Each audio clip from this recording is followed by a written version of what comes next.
ओम शांति।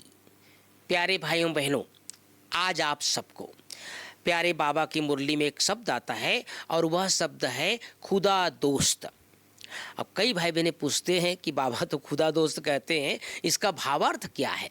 इसके बारे में आज हम थोड़ी चर्चा करेंगे। आप सबको इसके बारे में थोड़ा सार रूप में बताएंगे।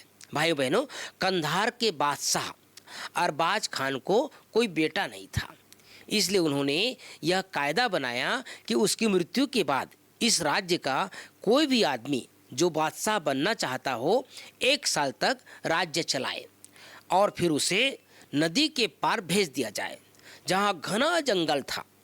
जो भी वहाँ जाता था जंगली जानवर उसे खा जाते थे। 1 साल का राजा बना, उसके बाद नदी के पार भेज देते थे और वहाँ जंगल था और उस जंगल के जानवर लोग उसे खा जाता था। 1 साल के बाद बादशाह को सजा-ए मौत मिलती थी। उसी राज्य में आफ्ताब नामक एक 20 साल का युवक रहता था।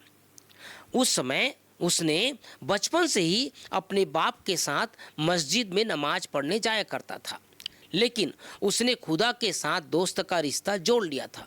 भगवान के साथ कैसा रिश्ता जोड़ लिया था? दोस्त की तरह रिश्ता जोड़ लिया था। वह हर बात, हर कार्य अपने खुदा दोस्त को पूछकर ही करता था।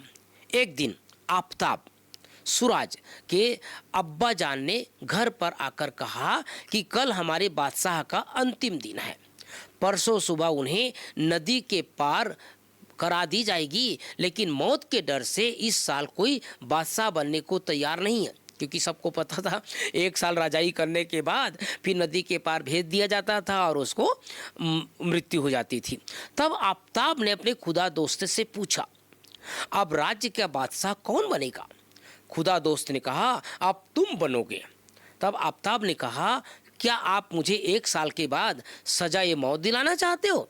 क्योंकि उसको पता था कि 1 साल के बाद तो मरना होता है।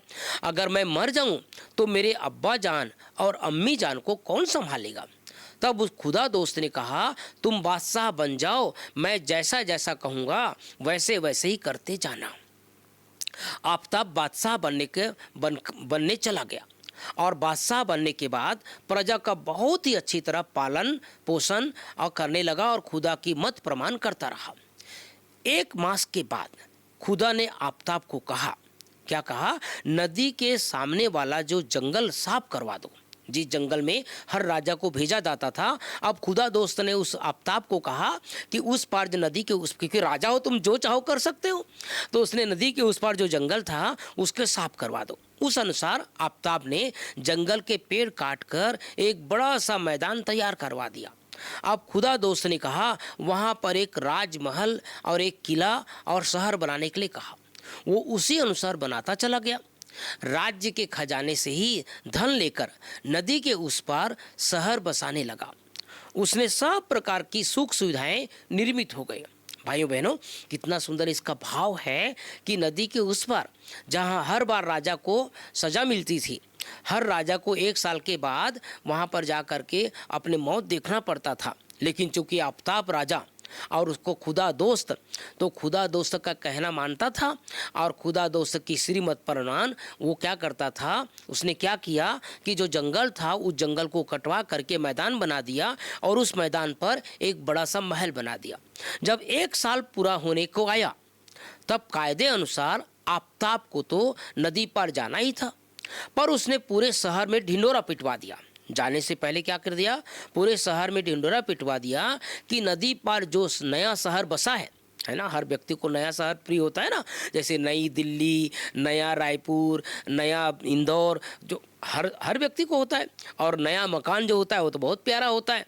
तो उसने, उस राजा ने, उस आफ्ताब ने ढिंडोरा पिटवा दिया कि नदी के पार जो नया शहर बसा है उसमें तो मैं बादशाह बनूंगा ही, लेकिन जिनको भी मेरे साथ जाना है उन्हें उनके दर्जे अनुसार घर मुफ्त मिलेगा।